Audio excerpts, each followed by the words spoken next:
O nitrato de potássio, KNO3, é um sal inorgânico muito solúvel em água.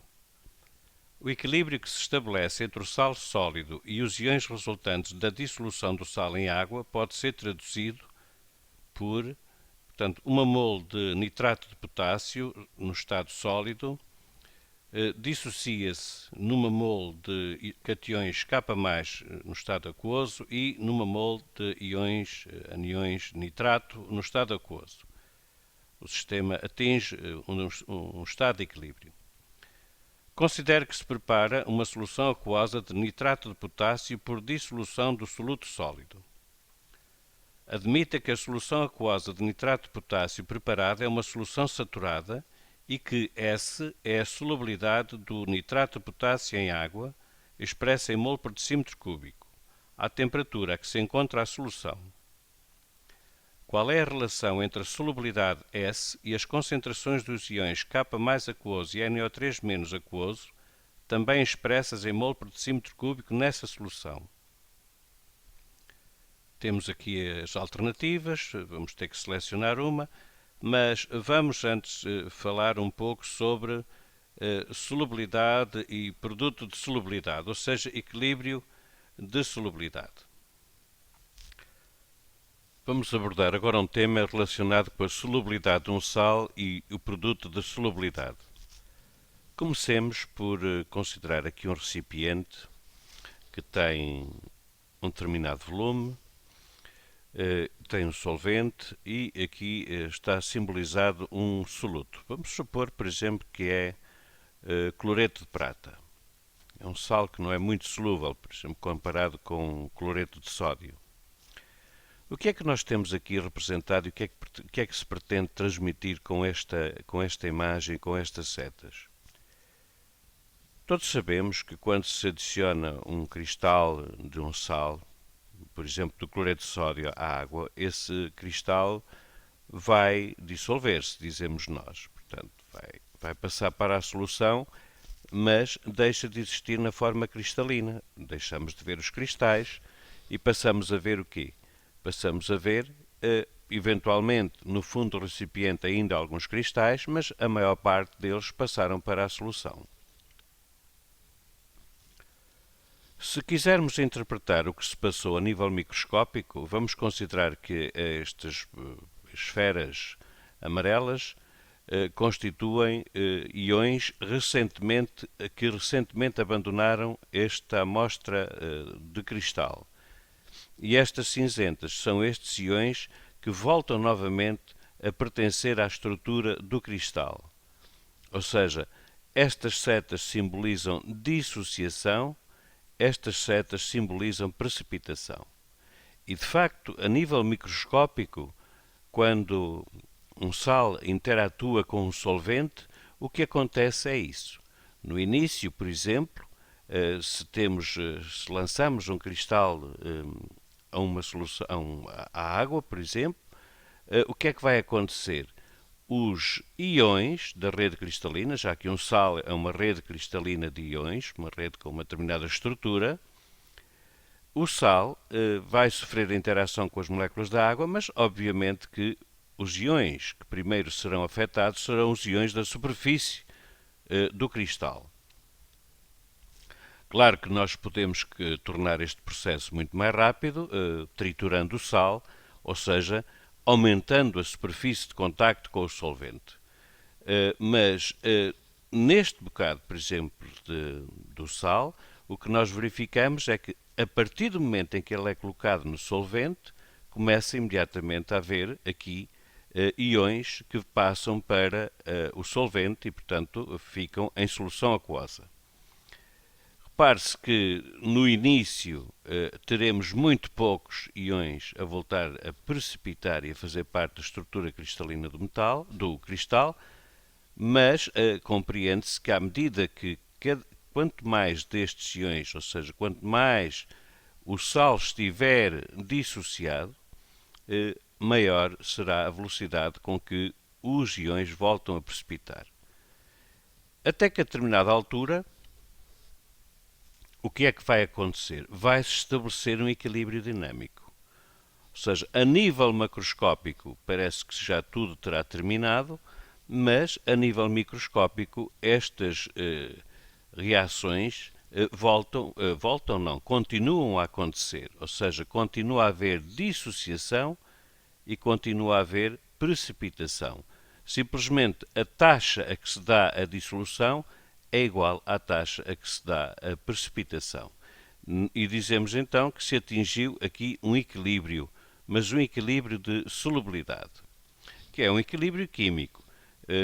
Um equilíbrio químico que é, neste caso, heterogéneo. E porquê? Porque os constituintes do sistema não estão todos na mesma fase. Nós temos aqui uma fase sólida, constituída pelo cristal, antes de estar dissociado, e aqui uma fase aquosa, digamos, em que os cristais estão rodeados por moléculas, os cristais não, os íons estão rodeados por moléculas de água. Vamos tratar quantitativamente então este fenómeno. Volto a insistir, atenção, que quando se atinge o equilíbrio químico, não pensemos que as reações químicas terminaram. De facto, em termos macroscópicos, nós não somos capazes de ver qualquer alteração. Por exemplo, se isto fosse água em que este cristal fosse cloreto de sódio, podíamos saborear a salinidade desta água e ver se era muito salgada, se era pouco. Claro que atingido o estado de equilíbrio, nós não conseguimos dizer mais nada, mas se tivermos um sabor que seja mais ou menos constante, diremos que estará sempre mais ou menos com o mesmo sabor. Mas isso não quer dizer que a reação tenha terminado. Não. A nível microscópico, se houver sal por dissociar, se for colocado mais do que aquele que se consegue dissociar, então nesta fronteira haverá sempre aqui haverá sempre dissociação e precipitação com taxas iguais. Digamos que podemos dizer que a velocidade da reação direta é igual à velocidade da reação inversa, ou seja, a velocidade com que os íons passam para a solução é igual à velocidade com que eles precipitam novamente sobre o cristal. Estava eu a dizer há pouco que íamos fazer então o tratamento quantitativo desta situação. Comecemos com um exemplo simples, por exemplo, cloreto de prata sólido. E o que é que acontece? Pois acontece o que estivemos a dizer, a determinada altura temos um equilíbrio. Este equilíbrio é heterogéneo, já sabemos, temos aqui, por exemplo, o cloreto de prata no estado sólido e aqui os íons no estado aquoso. Vai estabelecer-se, portanto, o equilíbrio e vão aparecer na solução cationes Ag+, e aniões Cl-. Estes cationes vão ter uma determinada concentração, assim como os Cl-. Aliás, se não houver mais nenhuma fonte de íons, diremos até que a concentração de Ag+ é igual à concentração de Cl-. E quando for atingido o estado de equilíbrio, nós atingimos então aquilo a que se chama o valor da solubilidade do sal. E o que é que isso quer dizer? Quer dizer que é a quantidade máxima de sal que se consegue dissolver num determinado volume. Isso designa-se por solubilidade. Pode ser expresso em massa do sal por massa do solvente ou em quantidade do sal por volume de solução. Enfim, várias maneiras para exprimir esse valor. Mas repare-se que quando é atingido o estado de equilíbrio, estas concentrações, neste caso do cloreto de prata, ficam com um valor constante. E nós podemos dizer que a concentração deste catião é igual, de facto, à solubilidade do sal. Vamos supor que existem X molos de cationes, por exemplo, num decímetro cúbico. Então, essa é a solubilidade deste sal. Se essas concentrações for a concentração máxima, ou seja, a concentração a partir da qual já não se consegue dissociar mais sal.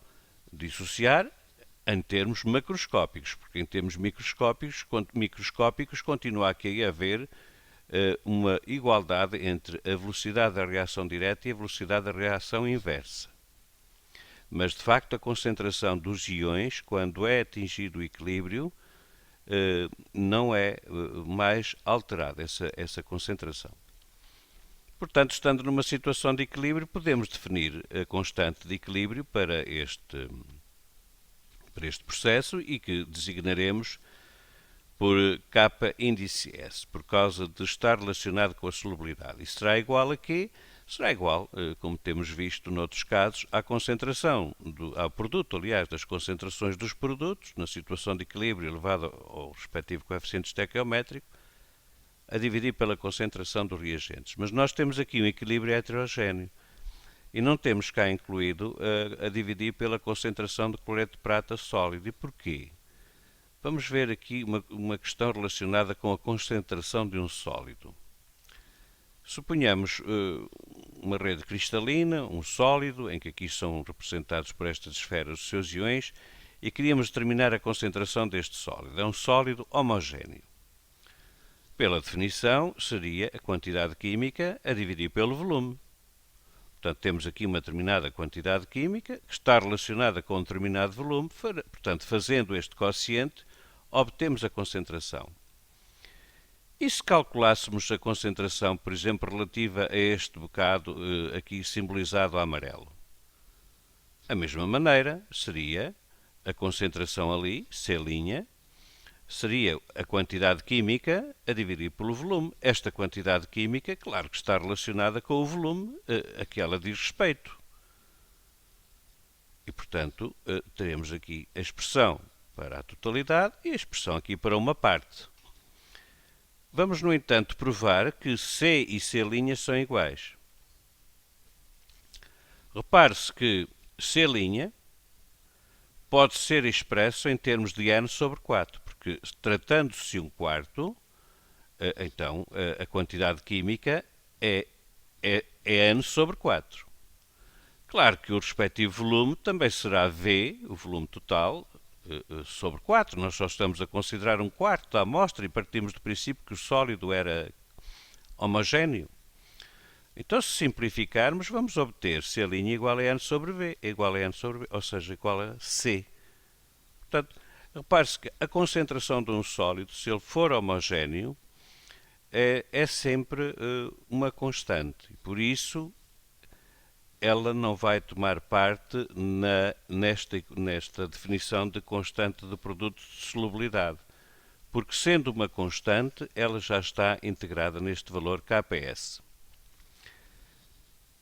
Então, se nós dissermos que a concentração de Ag+, na situação de equilíbrio,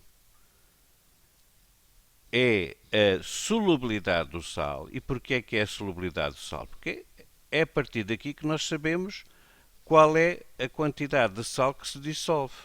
Portanto, se em vez da quantidade trabalharmos com a concentração,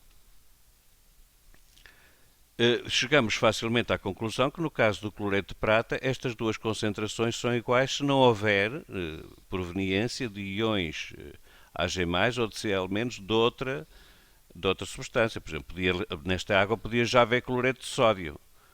Quer dizer que já lá estavam íons cloreto e íons sódio. O sódio não havia problema, mas o íon cloreto era comum a este e, portanto, isto não se poderia escrever desta maneira. Nós estamos a admitir que só existia solvente, e neste caso a água, e o sal puro.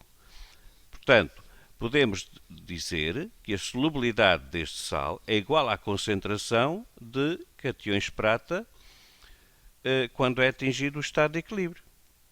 Por exemplo, x molos por litro. Ou seja, este sal dissolveu-se x molos por litro. E claro que também se dissolveu x molos por litro se olharmos para a concentração dos aniões cloreto, porque elas são iguais, efetivamente. Ou seja, nós podemos designar estas concentrações, repare-se que são concentrações no estado de equilíbrio, portanto traduzem a solubilidade do sal, expressa-se em x molos por unidade de volume, por litro ou por decímetro cúbico. Então nós temos aqui este valor S que podemos dizer que é a concentração. S é uma concentração, portanto é a solubilidade do sal. E de acordo com esta expressão aqui, nós então podemos definir uma constante chamada produto de solubilidade, que é uma constante de equilíbrio. E para o caso do cloreto de prata, será este valor aqui é S e este valor aqui é S também, ou seja, será S ao quadrado. Estes valores KS estão tabulados, o que quer dizer para uma determinada temperatura. Não foi referido, mas todos sabemos que a temperatura interfere com o estado de equilíbrio. Estava eu a dizer que estes valores de KS aparecem em tabelas para uma determinada temperatura, mas se nós resolvermos esta equação em ordem ES, ficamos a saber que a solubilidade do sal, neste caso, é igual à raiz quadrada da sua constante de equilíbrio, da sua constante do produto de solubilidade. Portanto, um conceito que ajuda imenso a prever a solubilidade de um sal através do seu produto de solubilidade. Mas, muito cuidado, só quando o sal se dissocia desta forma, ou seja, quando a estequiometria é para uma entidade do sal, digamos uma molécula, entre aspas, se dissocia num catião e num anião. Nós aí podemos extrair a raiz quadrada ao produto de solubilidade e saber a solubilidade, mas vamos ver agora um caso um pouco mais complexo, em que assim já não é. Suponhamos, por exemplo, que temos o sal fluoreto de chumbo. Todos sabemos que ele vai dissociar-se, vai dar origem a um catião Pb2+, e a dois aniões fluoreto. Repare-se na diferença. Enquanto cada unidade estrutural do cloreto de prata dava origem a um catião prata e a um anião cloreto, aqui cada unidade estrutural do fluoreto de chumbo, do difluoreto de chumbo, dá origem a um catião chumbo e a dois aniões fluoreto. Já não podemos estabelecer esta relação aqui. Foi esta relação aqui tão simples. Porquê? Porque agora a concentração dos cationes chumbo só vai ser metade da dos aniões fluoreto. Ou, se quisermos ao contrário, a concentração dos aniões fluoreto é dupla da concentração dos íons chumbo. No entanto, continuamos a ver, porque cada catião chumbo que apareça significa que uma unidade estrutural do fluoreto de chumbo se dissociou para a solução. Ou seja, nós podemos continuar a dizer que a concentração dos cationes chumbo na situação de equilíbrio é igual à solubilidade do sal. Porquê? Por causa da estequiometria. Cada Pb2+ que aparece só teve origem no fluoreto de chumbo. Portanto, podemos dizer que a concentração destes íons na situação de equilíbrio é igual à solubilidade do sal. Serão X mols por litro que se dissolveram. Aliás, que se dissociaram, se quisermos ser mais, usar uma linguagem mais de acordo com o fenómeno. Evidentemente que aqui esta concentração é duas vezes a solubilidade, porque esta concentração é dupla da do íon Pb2+. Ou seja, então a constante do produto de solubilidade continua a ser definida da mesma maneira, portanto, produto das concentrações dos produtos elevado ao coeficiente estequiométrico. Repare-se aqui o fluoreto, que está elevado ao quadrado. A concentração de Pb2+ é igual à solubilidade, mas a concentração do anião F- é duas vezes a solubilidade. Portanto, nós não podíamos, a partir daqui, concluir qual era a solubilidade do fluoreto de chumbo, fazendo um raciocínio dizendo que cada 2F-, claro que cada 2F-, podemos dizer, tem origem num PbF2. Por isso, a solubilidade do fluoreto de chumbo analisada desta maneira será o meio desta concentração. Mas como definimos que a solubilidade era a concentração do Pb2+, então a concentração de 2F- expressa em termos da solubilidade será 2S. Ou seja, nós vamos ficar aqui com esta expressão que, depois de feitas as contas, aqui este 2 e este S estão ao quadrado, portanto fica 4S ao quadrado, a multiplicar por este S dá 4S ao cubo. E podemos avaliar da solubilidade do sal, também como fizemos aqui, extraindo agora a raiz cúbica à constante equilíbrio, que ainda está a dividir por 4, conforme se pode ver ali. Portanto, um exemplo um pouco mais complexo do que neste caso, em que a estequiometria é de 1 mol de sal que se dissocia, 1 mol de cation que se forma, 1 mol de anião que se forma. Aqui é um pouco mais complexo, porque temos 1 mol de sal que se dissocia, 1 mol de cation que se forma, 2 mols de anião que se formam. Portanto, muito cuidado ao escrever esta expressão para produto de solubilidade. E, claro, quando vamos a uma tabela periódica, quando vamos a uma tabela onde estejam constantes o produto de solubilidade, lembrar que não é pura e simplesmente chegar lá e extrair a raiz quadrada, no caso do sal ser constituído, por exemplo, desta maneira. Já vimos que há uma diferença. De facto, se ele tiver esta proporção de combinação, de 1 para 1, tudo bem, podemos extrair a raiz quadrada ao produto de solubilidade, mas se a proporção de combinação dos iões não for 1 para 1, então as contas podem dar bastante mais complexas, conforme estamos aqui a ver por este caso. E o que acontece então antes de se ter atingido o estado de equilíbrio? Bom, antes de se ter atingido o estado de equilíbrio, em vez do valor da constante de solubilidade, nós designamos aqui este Q por produto o produto das concentrações. E que, claro, que quando este produto das concentrações é inferior à constante de solubilidade, nós dizemos que a solução está insaturada. O que é que isto quer dizer? Se este Q, que é o produto da concentração de Ag+, por exemplo, e de cloreto, ainda não igualou a constante de equilíbrio, então o sistema vai evoluir no sentido direto para que elas aumentem e, portanto, mais sal se vai dissociar. Até que a determinada altura, o valor de Q é igual ao valor da constante do produto de solubilidade. E nós dizemos que a solução está saturada. Podem acontecer situações em que o valor deste produto é superior à constante de equilíbrio. Nós, nesse caso, dizemos que a solução está sobressaturada e se houver nessa solução uma fonte, digamos, uma pequena impureza, qualquer perturbação nessa solução vai provocar imediatamente a sua precipitação, voltando o sistema para uma situação de solução saturada. Portanto, é isto basicamente que há a dizer sobre a solubilidade de um sal e o produto de solubilidade. Alerta-se mais uma vez para que este é um exemplo de um equilíbrio químico heterogéneo, ou seja, os componentes do sistema não estão todos na mesma fase, conforme podemos verificar aqui. Vamos então resolver o nosso problema, que é qual é a relação entre a solubilidade S e as concentrações dos iões K+ aquoso e NO3- aquoso, também expressas em mol por decímetro cúbico nessa solução.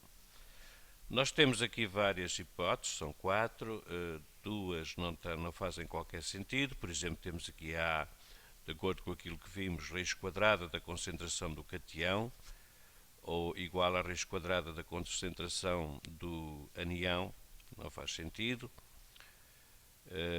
Aqui a solubilidade igual à concentração do cation elevado ao quadrado, portanto seria o seu coeficiente estequiométrico, não temos cá nenhum quadrado.